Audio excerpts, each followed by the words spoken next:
هو فعلا المشير عامر عمل كده مع وردة؟ اللي حصل ان في منتصف الستينات انتشر كلام كتير ان وردة على علاقة بالمشير عبد الحكيم عامر، واتقال ان المشير عامر بيعيش قصة حب مع وردة، وان جمال عبد الناصر لما عرف رفض العلاقة دي واختلف مع المشير وخيره بين عزله من منصبه او طرد وردة من مصر. وفعلا طلع قرار بطرد وردة من مصر. طب الحكاية بدأت ازاي؟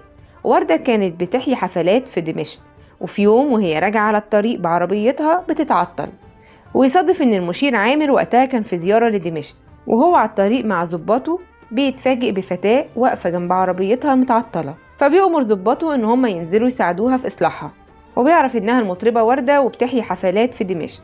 وبعد فترة بتنزل وردة لمصر واستقرت فيها، واتقال انها استغلت اشاعة ارتباطها بالمشير عامر لتحقيق شهرة كبيرة ليها، وان فعلا انهالت العروض السينمائية والحفلات عليها، فطلع امر طردها من مصر. وان الصحف ساعتها نشرت ان وردة سابت القاهرة لعمل جولة فنية طويلة، وان بعد موت عبد الناصر قدرت وردة ترجع مصر تاني. بس الملحن حلمي بكر قال ان وردة اتظلمت بسبب الاشاعات دي، لانها ما كانتش ليها علاقة بالمشير عامر اصلا، وان كل اللي حصل ده كان بسبب ان اخوه مصطفى كان بيسكن في نفس العمارة اللي بتسكن فيها وردة في جاردن سيتي، وكان المشير عامر بيروح يزور اخوه بصفة مستمرة، فالاشاعات جت من هنا.